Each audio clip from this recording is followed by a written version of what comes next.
Hello everybody, it's Professor Parish, and can you believe we are in week 8? We are almost halfway through the semester. We practically are halfway through the semester, which is crazy and awesome, and it's going to make the semester go by so fast. So before we start talking about chapters 16 through 18 in our Discovering Literature book for our poetry unit, I do have a couple of quick housekeeping reminders. First, I'm on our homepage here. And just to make sure, obviously if you're watching this video, then you are watching the videos in the announcement section. I will post this one here shortly. But also make sure if you're looking for the handouts, as we do our outlines, the outline guidelines are still in week 1, or week 2 rather. And then as you scroll through our handouts, you will notice the poetry presentation. So for week 8, I've put this one up here as well. We're not going to go all the way to chapter 22. We're only going to go to chapter 18 today, and then we'll finish up poetry next week. So we spend a little bit more time with the chapters of poetry because there are more terms to go over. So with it being midterm, we don't actually have a final or midterm exam rather in this class. What we do instead is you will notice for week 8, and I'll scroll back down here, for week 8, we do not have a discussion forum, so there's no discussion forum this week. You do have a reading response, which will be due Sunday, October 7th, and a grammar checkup, which will be due October 7th as well. And that grammar checkup is kind of the closest thing we get to a midterm in here. We also have an optional revision of paper 1. So some of you have already done this, but if you have looked on your paper 1 Dropbox and you've seen my comments that I've made and the edits that I've made and you've decided to revise, you have until Monday, October 8th to revise that paper 1 to get a higher grade. So I'm just going to throw that out there. If you have questions about any of this, please just email me here, but I will be looking for those too. If it's after Monday, I won't be taking revisions on paper 1. All right. So with that being said, there are a couple things about grades that I do want to go over really quickly before we jump into chapters 16, 17, and 18. The first being that usually around this time in the class, there are 2 types of students. One are students that maybe have a C, D, or E, or this class calls it an F, in the class. If you fall into that category, it's not too late to turn that grade around. And I say that because I actually structure this class where as we go along, more points are rewarded in the class. And I do that for a number of reasons. One, maybe you had a rough start at the beginning of the semester. Maybe your textbook didn't come in until 2 to 3 weeks into the course, so you couldn't do some assignments. Maybe you were just getting used to the online format. Or maybe you were trying to figure out how Dropboxes work, how the technology goes. Whatever the reason is, I mainly try to give more points as the semester goes on to kind of create a buffer there so that by the time we reach that last couple weeks in class, you've gotten acclimated to how this course works. You know when assignments are due. You have your textbooks, hopefully, and that way you get the maximum number of points at the end of the semester to kind of make up and improve your grade.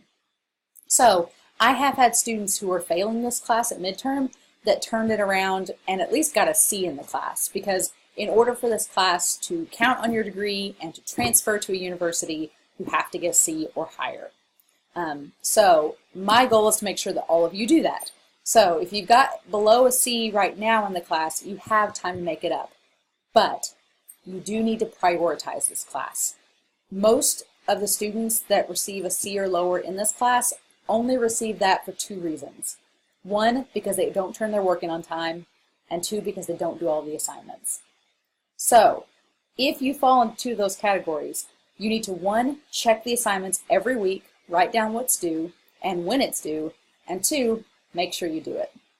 And as for the papers are a big source of points in this class. So, missing 1 paper can drastically reduce your grade. And so I don't want that to happen. So please make sure that you take note of when things are due. Email me, communicate with me, stop by my office. I've had students call me, stop by my office, and email me all semester so far. So don't feel like you're bothering me. Just make an appointment with me if you're not sure when I'll be in my office hours, and we can definitely talk about the class. Okay? So, that being said, there's also the second group of students, and those are the students that have an A or B in the class. If you fall into that category, congratulations! Awesome! Kudos! If I had confetti, I would throw it in the air right now. But I will say this, keep up the good work.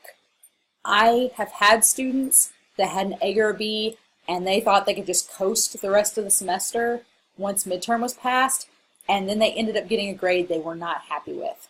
Like I said, a majority of our points are going to increase as the semester rolls on. So just because you have an A or a B, don't think you can just coast through the rest of the semester. You have to stay diligent and just keep doing what you're doing. That's all that really comes down to. As long as you're turning in all of the assignments each week, which are only 1 or 2, maybe 3, that's it, and turning them in on time and fully, completely doing them, you're going to get at least an A or B in this class. All right, occasionally I get some C's, but if you're completing all the assignments and turning them in on time, you're most likely going to get an A or a B. So, like I said, if you have questions, please let me know. All right, so let's get back into poetry. All right, so we start a new PowerPoint this week. We're going to look at chapters 16 through 18. Even though this PowerPoint goes over chapters 16 through 22, we will finish up with chapters 19 through 22 next week. So, symbolism. Our book starts on page 739 with this really cool picture of a tree, and it shows all of its roots are exposed, so you can see all the roots going under the surface. And I like that this tree is actually symbolic of being a symbol itself. It shows that the roots go beneath the surface, just like symbolism is beneath the surface of what the image is. It has connections, it has roots, usually embedded in the author's background or message that they're trying to present. So this chapter is all about explaining symbolism in poetry, which is a huge part of poetry. Poetry is dominated in many respects by symbolism just as much as it is pattern and structure. So the first term that we get about poetry, symbolism in poetry, besides symbol itself, is the term allegory. An allegory basically refers to a set of symbols that work together to create a pattern. So in fiction, authors like J.K. Rowling use this a lot, where they use physical appearance of characters as well as their names to create this kind of symbolic allegory as to who they are. So like Sirius Black not only is an animagus that turns into a black dog, but it also refers to like constellations, it refers to like mythology, so there's a lot of connections there as well. With poetry, places or color can have double meanings. So this season of fall, for example, can be an allegory to something, whether it's a change. If it's talking about children, it can be adolescence or adulthood. Winter is often an allegory of death, of dying before something is reborn in the spring. There's lots of different things in poetry that can have multiple meanings, and allegory kind of encompasses those multiple meanings when they're all put together. All right, and we do actually get some more cool glossy. I like these glossy photos in our textbook. I'm not sure if you do, but I find them a nice, refreshing. This textbook is huge, and so it's got a lot of text. So I am very much a visual learner, so I like seeing things put to page and put to image. So getting these nice little breaks of images and poetry I think is pretty refreshing, and I like that about this textbook. So we start out these glossy pages on 762 with one of my favorite paintings, Nighthawks by Edward Hopper. I was originally an art minor, so I really like artwork and art history. And if you get a chance to go to the Chicago Museum of Art and Design, I highly recommend that you go see Nighthawks. It is a tiny painting, but it's so great. So with Nighthawks, you will notice that there's a lot of symbolism going on in the actual picture itself. For example, and I'm sure if you take Art 121, you may talk about this painting, but there are no doors. in this painting, except for the door that leads back to the kitchen. There seems to be no entrance or exit. These characters are very isolated. The man and woman seem to be together, but we're not sure. And the man that's running the counter there is elderly, so I don't know if there's some symbolism there. And if you notice, there's just no one out on the streets. There's no lights, there's no people walking about. We don't know how late this is, but everyone seems to be still in their work clothes. So it's a very mysterious painting that kind of reflects this isolation and loneliness in this seemingly grand atmosphere that shouldn't be lonely. So people have debated on what it means and the shapes and colors and lighting used in the painting, but I really like that our authors put together these sets of images in the second collection of glossy images. I like this set better than the first. So I would highly recommend, you're going to look through these glossy images for one of our assignments, so I'm pretty excited to see what you all choose in terms of those glossy images. Yeah, so very similar to the chapter on image, that's really all that our textbook gives us on symbolism, and I'm going to backtrack here. But the big thing is that our book gives us a lot of poems on symbolism, and I would encourage you to at least look through a couple of them. I'm going to have you look through them for the assignments, but the reason why I have you do this for the discussion forum and for the reading response and things like that is because the more you read poetry, the more you will start to differentiate styles and patterns and themes and what these poets are trying to do to make the poetry not only reflexive for the reader, but also to make it their own. You know, Emily Dickinson wrote poetry that was reflective of her own experience. Edgar Allan Poe's poetry has a very distinct style. Robert Frost has a very distinct style. When you get into the more beat poetry of the 60s and 70s, you talk about Allen Ginsberg, his poetry has a very distinct style. So the more you read, the more variety of poems you read, you'll start to see how they all kind of, there are trends that develop between poets and between their work. And our book gives us a huge variety of poems, so I want you guys to take advantage of that in the assignments we have in class. Chapter 17 is makes up for symbolism's lack of terminology with a lot of terminology, actually, and which makes sense. It's a chapter on words. So on page 773, this chapter actually begins with a word tree or cluster of different terms, and I like how they break that down because it's interesting. When I did brainstorming, I was not a cluster person. I'm a lister. So as you'll see in my PowerPoint, I like listing things rather than just doing clusters or word bubbles or however other people do brainstorming. That's just my technique that works for me. So with words, our chapter goes over a lot of different things starting on page 774. And it kind of throws a ton, almost like a dumpster of terminology on us at once. But right off the bat, they tell us that poets are sticklers for the right word. I can relate to this in terms of whenever you're given an assignment and you have to do something in so many words, you really have to figure out what am I going to say that gets my meaning across without having a lot of fluff. So Twitter is a good example for this. Twitter limits you on the amount of words you can use, especially when it first started. So you really only had 147 characters to say something. And it's almost an art form to be able to tweet, to get the right amount of text out at once. Well, now Twitter has more words and you can carry on tweets and continue them, and it's not as nuanced as I think it was when it started. But hold on, I'm throwing my dog's ball, so give me just a second to grab that. Never mind. So it's an art form, and vignettes and haikus are the same thing, where they limit you on the amount of words that you use. And traditional poetry is the same way.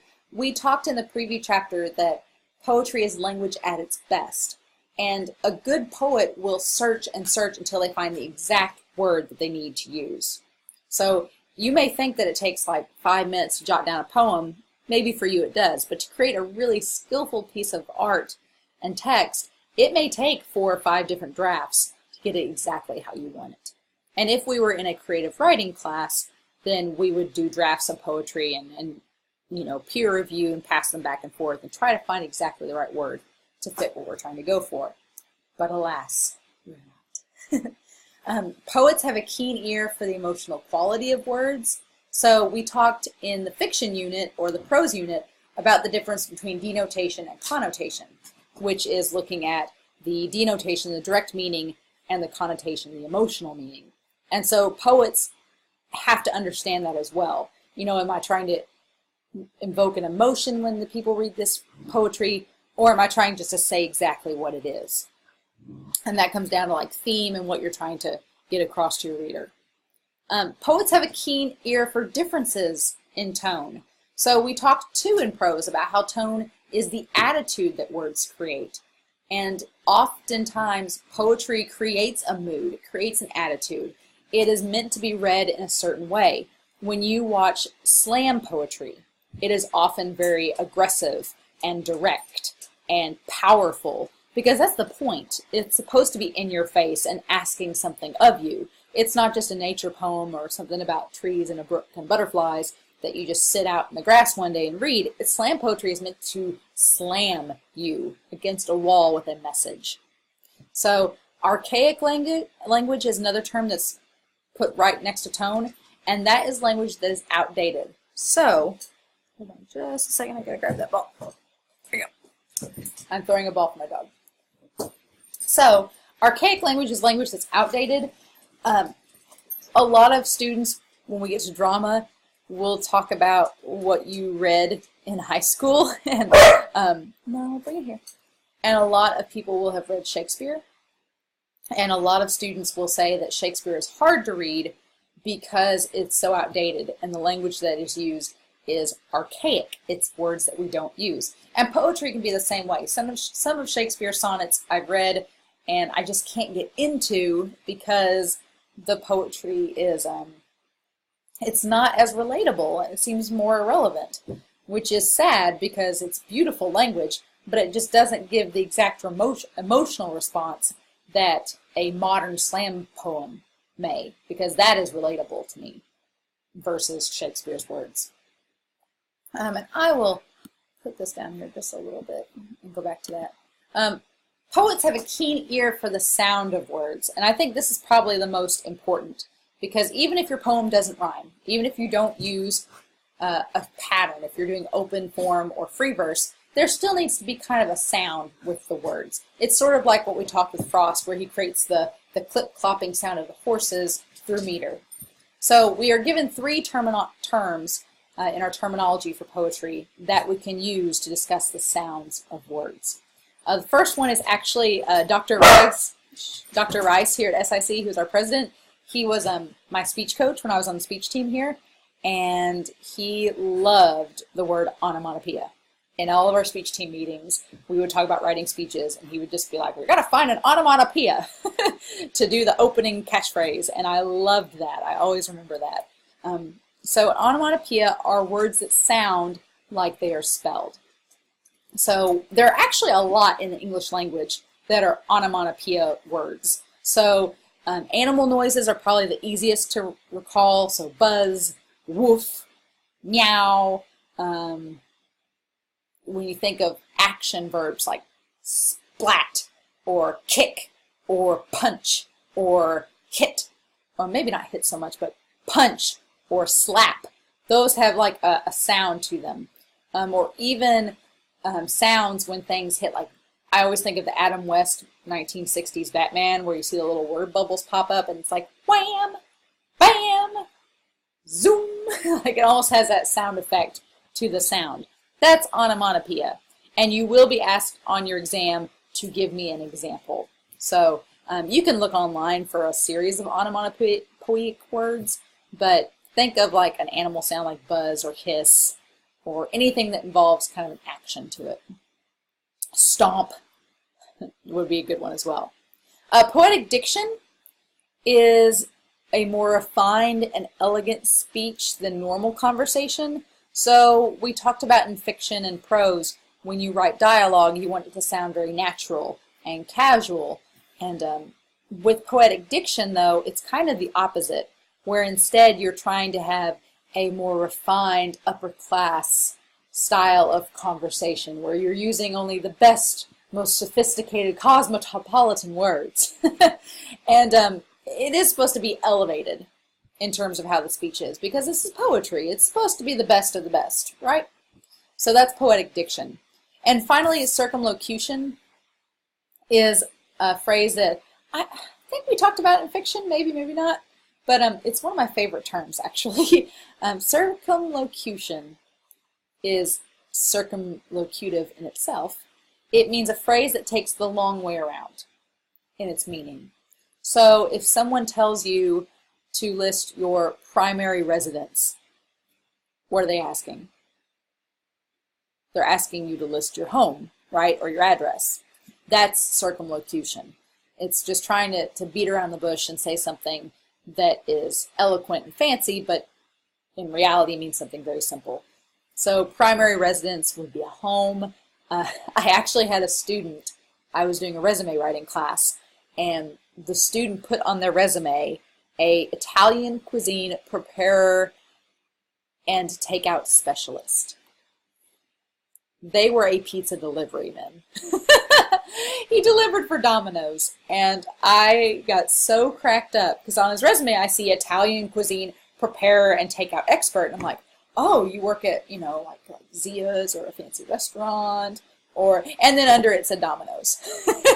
but it was very creative, and I gave him a lot of props because he was using language to make his position seem more elegant than it probably was. So that is circumlocution, and you will be asked on your exam to give an example, and if you do this pizza one, I know you will have watched the video. But you don't have to. You can think of something else if you want to as well. So all of these terms that we just went over are within page 774 and 775. So there's a ton of terminology right off the bat in chapter 17. So I just want to make you aware of that.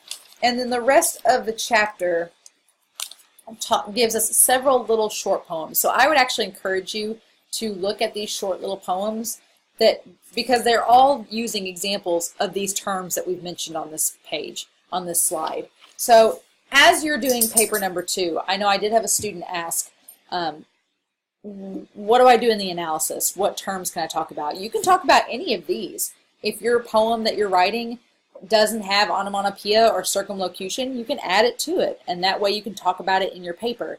If you chose option 2, the analysis part is really just you explaining to me not only what the photos mean, don't just do that because that's not everything you need, but you also need to explain to me why you chose the language of the poems that you did. Why, if you chose open form, why? If you did an A, B, A, B, A, B, C, C pattern, why did you do that? If your poem has onomatopoeia or poetic diction or circumlocution, if there's a connotation in it, if there's archaic language, you need to point that out in your analysis and explain to me why you did that. And that's all. That's really all that you have to do. But I want you to be able to kind of critique yourself and walk me through your process as a writer if you chose option 2. Now, if you chose options 1 or 3, then you need to examine the poetry or the song lyrics and see if any terms are present. And you are more than welcome to use any of these, any from our previous chapters, any from the chapters we're going to talk about next week, and you can go ahead and preview the rest of the slideshow if you want to see what those are. But your analysis in your paper needs to at least identify some of these terms and how they're used within the paper or within the poetry. Okay? And you can always email and ask questions. If you're like, here's this poem, I think it's using this term, is it? Or am I just seeing things? Let me know, and I'll look at it and give you an honest opinion. I'm not going to do your work for you, but I will give you an honest answer as to whether something's present or not. But just don't ask me to be like, hey, here's my poem, what terms are there? I've had students do that. Don't do that. Just be like, hey, I think I see onomatopoeia in this word. Can I talk about that? Or give me something you think is there and I'll confirm it. Or be like, no, I don't see it as well. But we can talk about it. It'll be fun. Also, 2 other things with chapter 17. Dialects and my favorite poetry term, alliteration. With dialects, It is the way for the poet to tell the audience where the poem takes place at. And this is pretty important because when you think about it, a piece of fiction has setting. A prose text has a setting. So the reader will know where and when the story takes place. Poetry often does not have that because either the poem is too short, or it focuses on something entirely devoid of setting, or it doesn't mention setting at all. So as readers of poetry, we have to try to discern where the poem takes place at. And a lot of times the dialect is a great way to tell. So let me find on page, see if I have a good example here to show you all. An example might be like if someone says y'all in the poem. If they say y'all, they're probably not from Brooklyn. Just saying. Maybe they are. But chances are they're probably from the South. If they clip their words, if it's like IN apostrophe, they're probably from a more southern region because that's a southern dialect. That's something that people from the South will say in terms of their accent. If you notice, I actually read a poem once where it was imitating a Brooklyn or Boston accent. So instead of car, it said like K-A-H-R. It's like ka. And I was like, oh my gosh, that's kind of like a Bostonian, like ka, get the ka. So the poem said that, and that was the only way I could tell. I'm like, what is this word? And then I'm like, oh, it was a part of a dialogue. That's what they're saying. They're from Brooklyn, or they're from Boston. So, the Boston accent. So that is something that you can use to kind of create the setting for your poem, if you want. And I've actually seen a lot of students that want their poems to have like a southern feel to them, so they'll use like y'all or clip a word or use a slang that we use here in Southern Illinois. Just make it appropriate. So yeah, you can do that. The other word is my favorite term, and that is alliteration. It is repetition of the same sound at the beginning of several words in a single line. So when I do titles of papers, or when I did titles of paper in college, titles of papers in college, say that 5 times fast, I would use a lot of alliteration because I think it's creative, I think it's fun, and I think it's a good exercise in like your cognitive creative thinking skills. So for speech, we do speech exercises like she sells seashells by the seashore. That's alliteration. Or a Peter Piper picked a peck of pickled peppers. That's alliteration. So anytime your words have the same or similar sound at the beginning of them, that is alliteration. Okay? How now, brown cow? Think of Ron Burgundy and Anchorman. Yeah, so I really like alliteration, and I would recommend you using it in your presentation or in your poetry to help. Okay? All right, chapter 18. We talk about rhyme, meter, and stanza. And that starts on page 804 and 805. So we've talked a little bit about meter. We talked about how it's basically the natural rhythm that our voices make and how it's used in poetry. We know that stanza and verse are pretty much interchangeable. And then rhyme, obviously, is probably the most well-known terminology in poetry, and that just is how the patterns are similar to one another from line to line. So these terms that come along with form, I think are really helpful in writing paper number 2. So if you turn to page 808, you'll actually not only get a huge amount of terminology over the next several pages, but our book gives you examples. And that's probably the most helpful thing, is that our book will give you examples that you can look through and see, and that will be helpful when you write paper number 2. So for example, end rhyme, rhyming at the end of a line instead of a verse, rhyming at the end of the line in a verse, which is the normal rhyme scheme. So traditionally, when you read poetry, it has an end rhyme, so a rhyme at the end of the line.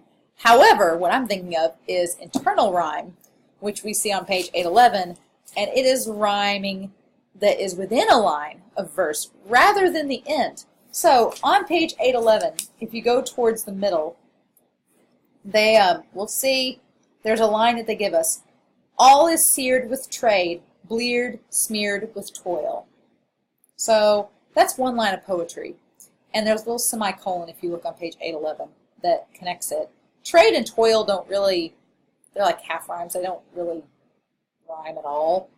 But if you look in there, seared, bleared, and smeared within the line do.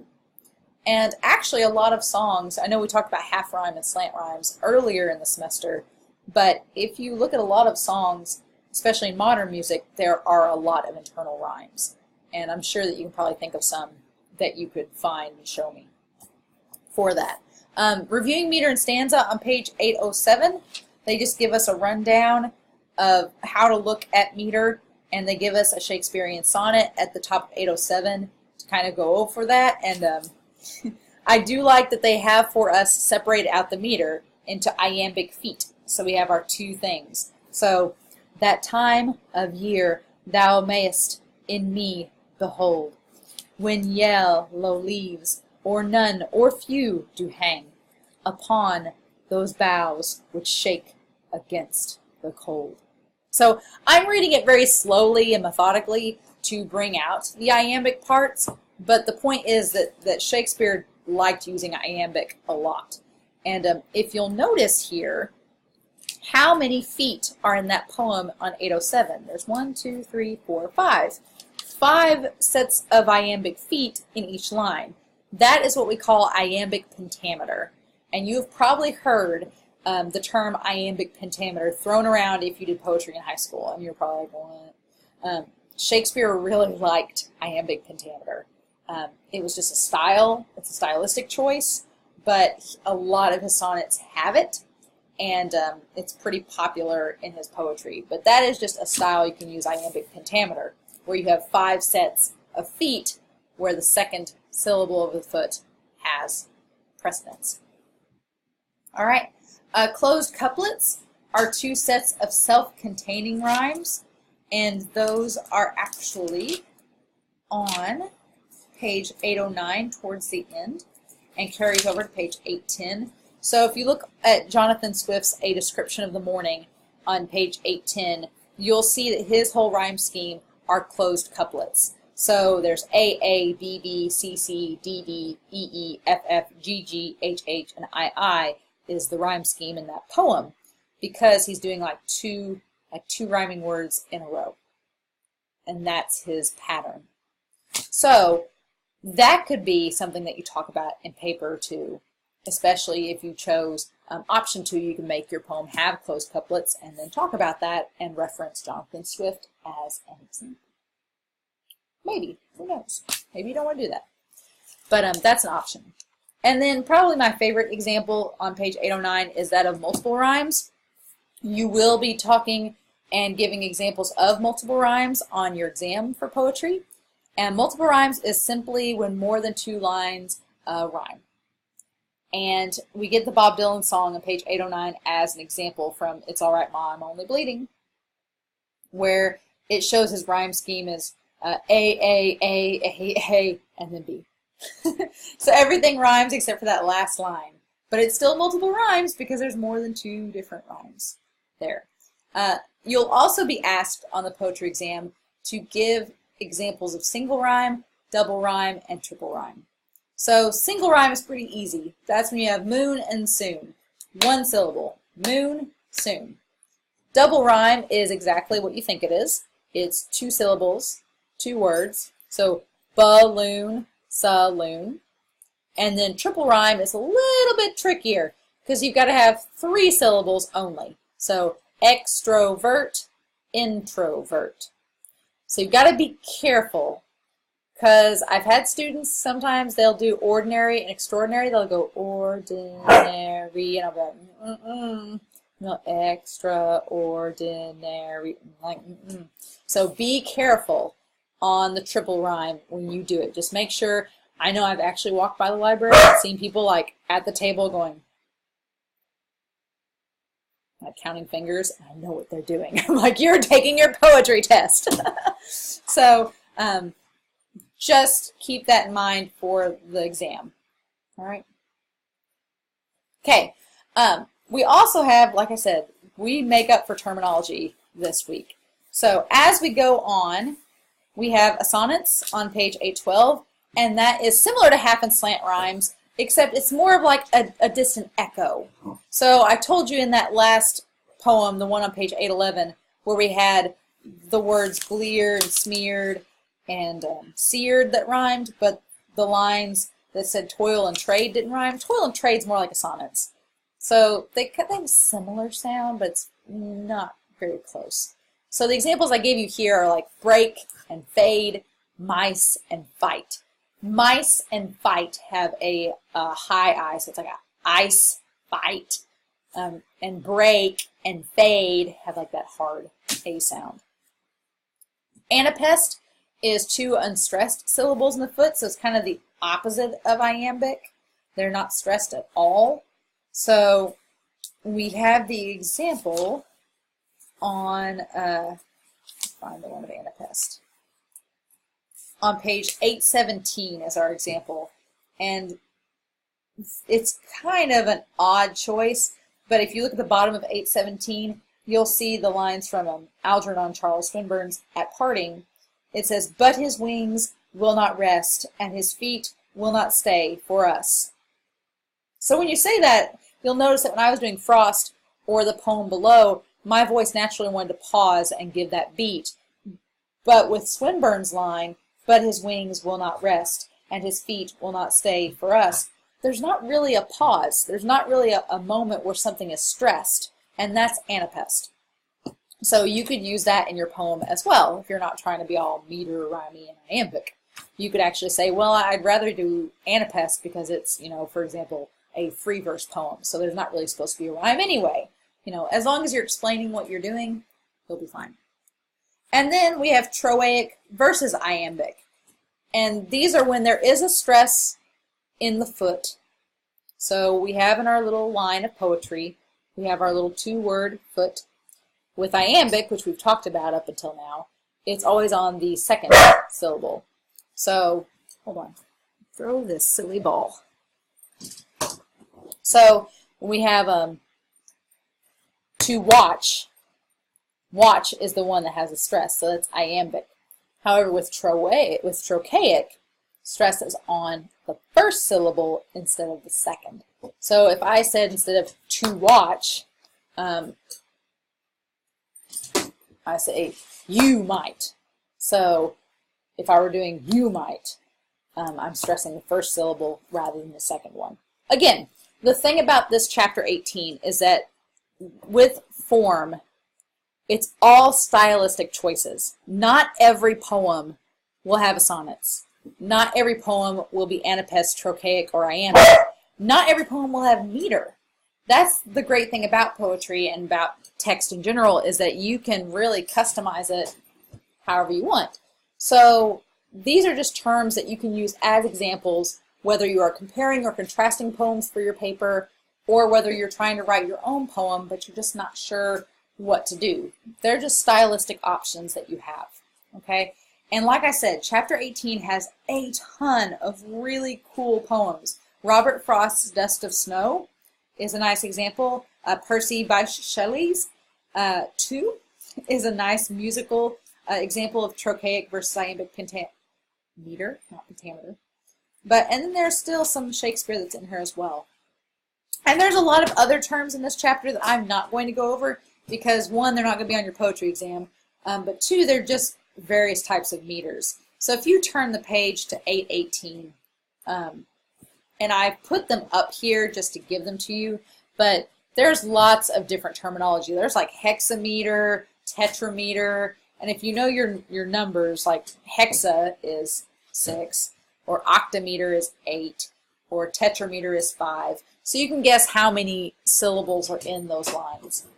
All right, and again, those are all stylistic choices. So up here is kind of our end of terminology in terms of that. Dactyl are 2 unstressed syllables after a stressed one. So again, a stylistic option you have. Blank verse.